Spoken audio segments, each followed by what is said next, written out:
Oke, sebenarnya saya orang yang bisa dibilang pesimis, termasuk juga soal masa depan saya. Kita selalu setiap mengadakan pemilihan presiden ataupun kepala daerah ataupun apa, selalu berharap ada sosok Mesaya yang akan merubah keadaan Indonesia atau keadaan daerah. Cuman terlepas berapa baiknya pun pemimpin kita untuk saat ini, akan menjadi hal yang sangat sulit untuk merubah Indonesia ke arah yang lebih baik sebenarnya.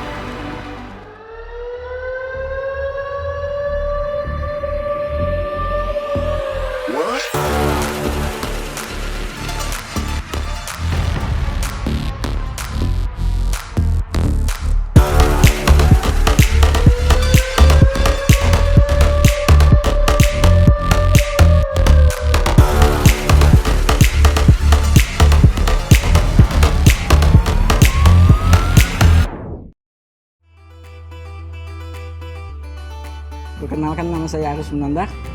Saya ingin dikenal sebagai penulis. Nama saya Arni, saya dari penggiat literasi. Saya Isa Oktaviani, seorang perencana keuangan.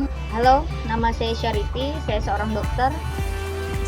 Perkenalkan, nama saya Ari Wiseno, saya seorang fotografer. Nama saya Dadi, saya seorang penjaga sarang. Sarang itu tempat di mana kita bisa kawan-kawan pinjam buku, diskusi, dan aktivitas kawan-kawan komunitas lah.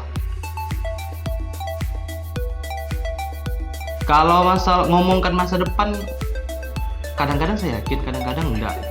Sebagai anak muda dan generasi dewasa, pasti saya sangat yakin dengan masa depan karena sudah merencanakannya sejak dini. Saya merasa yakin dengan masa depan saya sendiri karena kebetulan saya seorang fotografer. Jadi untuk kedepannya itu di masa yang akan datang itu teknologi akan semakin maju dan orang perlu mengabadikan momen-momen terpenting dalam hidup mereka. Yakin dengan masa depan saya karena saya profesional. Oke, sebenarnya saya orang yang bisa dibilang pesimis, termasuk juga soal masa depan saya.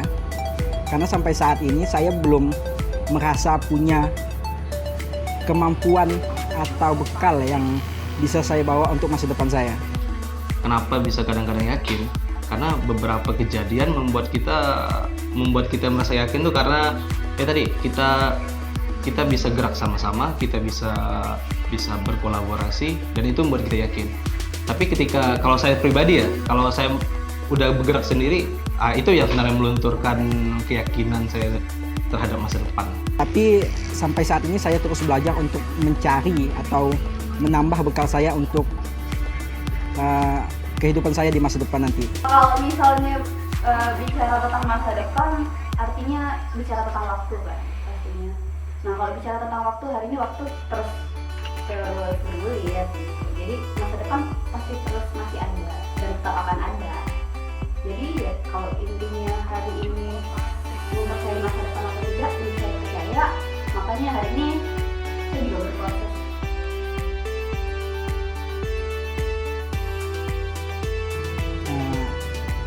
Sementara istilahnya saat ini saya merasa sudah banyak belajar meskipun tidak cukup untuk bekal saya di masa depan. Saya pikir setidaknya saya lebih mau mulai belajar daripada orang lain. Saya lebih dulu mulai belajar dan saya terus belajar sampai saat ini hingga kalau untuk bersaing saya pikir saya bisa. Di Indonesia walaupun jumlah dokter saat ini terakhir 2018 itu sekitar 134.000 dokter di Indonesia, tapi dibandingkan jumlah penduduk Indonesia 265 juta jiwa, artinya satu dokter melayani 1.900 pasien. Jumlah yang tidak sebanding ini artinya saya masih dibutuhkan oleh rakyat Indonesia.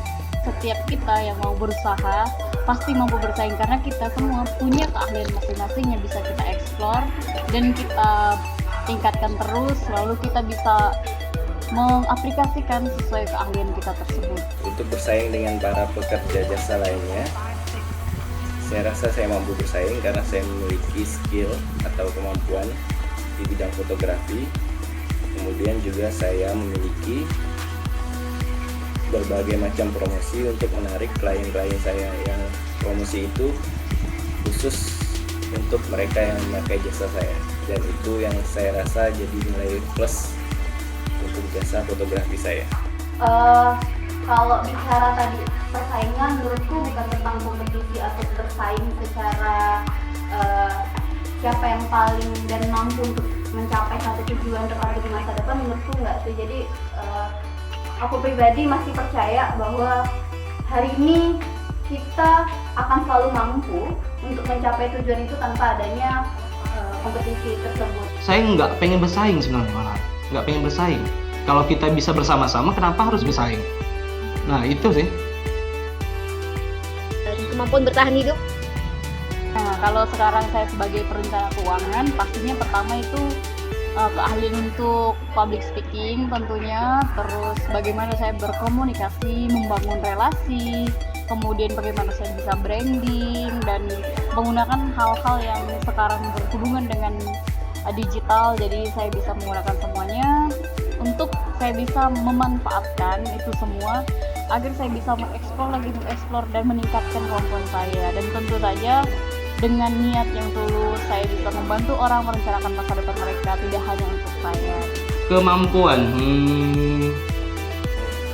Untuk kemampuan pribadi, saya orang yang supel, orang yang ramah, dan mengutamakan kepuasan klien di atas apapun. Jadi jika seandainya saya bertemu dengan klien yang belum puas, saya akan tanya apa kendalanya dan saya akan memberikan solusi terbaik. saya gerak di dunia perbukuan dan gimana pun walaupun termasuk perjalanannya lambat, tapi saya melihat hari ini orang-orang buku di Pontianak sudah secara di Kalbar sudah bermunculan gitu, dan orang-orang peduli dengan buku literasi udah makin banyak gitu. Artinya ya kita hanya perlu istiqomah, perlu sabar, perlu tekun, perlu mungkin membaca gejala-gejala yang terjadi di Indonesia gitu. Saya tidak bisa mengakui apa skill saya sebenarnya. Cuman yang saya bisa akui, saya mempunyai kemampuan untuk menulis. Sisanya saya mempunyai banyak minat sebenarnya, termasuk soal videografi dan fotografi. Untuk saat ini saya masih belajar, dan kalau dikatakan apa yang kamu bisa, saat ini saya akan berkata saya bisa menulis. Segala sesuatunya bisa dicari dan bisa digali potensi-potensi itu. Hari ini kita harusnya mencoba dan selalu berproses. Mencoba dari beberapa bidang yang kita coba untuk masuki, lalu misalnya juga ada orang-orang yang bilang hobi yang dibayar dan segala macam. Kalau aku pribadi, aku lagi senang-senangnya dengan membawa isu-isu perempuan karena empati, yang sadar bahwa hari ini perempuan-perempuan masih belum sadar akan adanya misalnya kayak pelecehan seksual, diskriminasi. Jika dilihat dari masa pekerjaan saat itu sudah sangat berkembang pesat, karena sekarang kita bisa berjualan melalui sosial media, tidak perlu repot-repot lagi membuat berpromosi dengan cara tradisional. Untuk keadaan politik, saya rasa tidak ada perubahan yang signifikan dari era-era sebelumnya. Masih yang kaya makin kaya, yang miskin makin miskin. Masih banyak petinggi-petinggi yang katanya ingin mensejahterakan rakyat, tapi nyatanya banyak yang mementingkan kepentingan dirinya sendiri.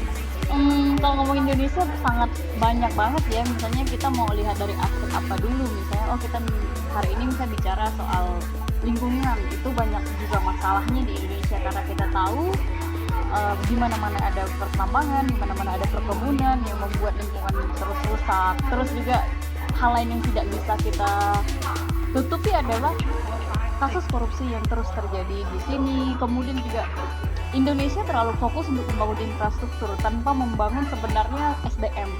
Menurut saya kita sangat penting membangun SDM itu sendiri ketimbang misalnya hanya fokus kepada infrastruktur. Memang kita butuh infrastruktur, tapi balik lagi sebenarnya dengan semua fasilitas yang ada, kalau SDM-nya tidak dibangun dengan baik, maka infrastruktur itu nothing gitu. Nah, jadi menurut saya mungkin harus seimbang. Indonesia lagi nggak baik-baik saja. Kesejahteraan, kesenjangan di mana-mana untuk yang profesi dokter sendiri, di mana kita pemerintah menginginkan pemerataan dokter seluruh provinsi, seluruh Indonesia, tetapi gimana caranya membayar dengan jumlah seminimal mungkin tapi menghasilkan efek yang maksimal. Kita selalu setiap mengadakan pemilihan presiden ataupun kepala daerah ataupun apa, selalu berharap ada sosok Mesaya yang akan merubah keadaan Indonesia atau keadaan daerah. Cuman terlepas berapa baiknya pun pemimpin kita untuk saat ini, akan menjadi hal yang sangat sulit untuk merubah Indonesia ke arah yang lebih baik sebenarnya. Jadi sampai saat ini aku masih pesimis terhadap Indonesia. Jelas sih, dengan banyaknya tidak ada rasanya ruang aman dan nyaman bagi kita sebagai seorang manusia dan individu yang mempunyai hak asasi manusia. Saya rasa Indonesia saat ini baik-baik aja sih. Indonesia baik-baik aja. Cuma yang rusak itu bukan Indonesianya, tapi masyarakatnya. Orang-orang yang ada di Indonesia itu yang rusak. Semalam saya ngelihat ESHG bursa Indonesia hancur. Kayaknya lebih buruk daripada 2008. Itu kayak seperti kode bahwa kita akan menghadapi krismon lagi. Mudah-mudahan sih enggak gitu. Tapi kalau misalkan hancur, artinya kita udah harus siap. Kita udah harus siap dengan keadaan itu. Ya itu tadi kembali ke life skill kita. Kalau kita bisa berdikari, bisa mandiri, ya berapapun hancurnya Indonesia ya nggak akan ngefek kuat terhadap diri kita secara pribadi. Pada akhirnya kita sebagai pemuda harus berperan. Peluangnya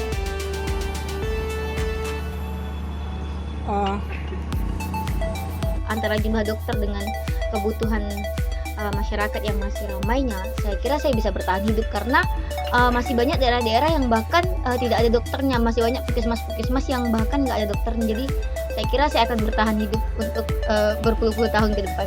Masalah-masalah yang terjadi di Indonesia saat ini menurutku bukan menjadi masalah utama kekhawatiranku terhadap apa yang terjadi untuk ke depannya. Kalau saya sendiri sih mengambil peluang saya menjadi perencana keuangan, karena setiap orang memang butuh merencanakan keuangan mereka sehingga terhindar dari hal-hal yang kita tidak inginkan gitu. Ada banyak sih peluang yang misalnya bisa diambil, tidak melulu menjadi seorang pegawai atau PNS, tapi misalnya nih kalau kamu punya kemampuan editing video, kamu bisa jadi content creator misalnya atau lain-lain. Karena kebetulan saya pekerja jasa, jadi sebagai seorang kerja jasa atau swasta, kita harus jeli melihat peluang-peluang yang ada di depan mata kita.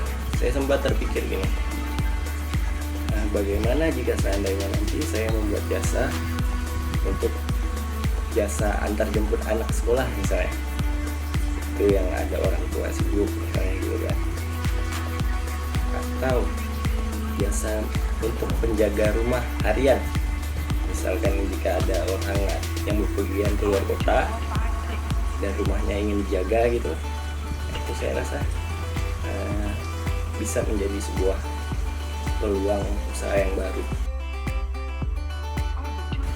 Menikmati apa yang sudah saya kerjakan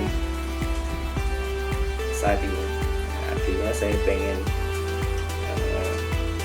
membahagiakan orang tua saya, kemudian saya ingin jalan-jalan ke tempat lain di luar Kalimantan Barat. Saya ingin mengeksplor Indonesia bersama dengan orang-orang yang saya cintai. Berkecukupan, punya kehidupan yang layak, tidak menjadi peminta-minta, dan kalau bisa sih ya financial freedom. Jadi saya bisa berbagi dengan orang-orang di juga yang membutuhkan dari apa yang saya punya, meskipun itu tidak banyak gitu. Aku nggak tahu. Aku pengen hidupku di depan nanti, di masa depan nanti sudah merasa merdeka dalam berbangsa dan bernegara. HAM tentu ada, ya mendapatkan rasa ruang aman dan nyaman itu sebagai perempuan, karena pada saat ini masih terdengar stigma-stigma atau stereotip yang ada di lingkungan masyarakat maupun lainnya, bagaimana perempuan itu agak sulit untuk lebih maju. Aku berharap di masa depanku nanti aku bisa ngopi setiap hari.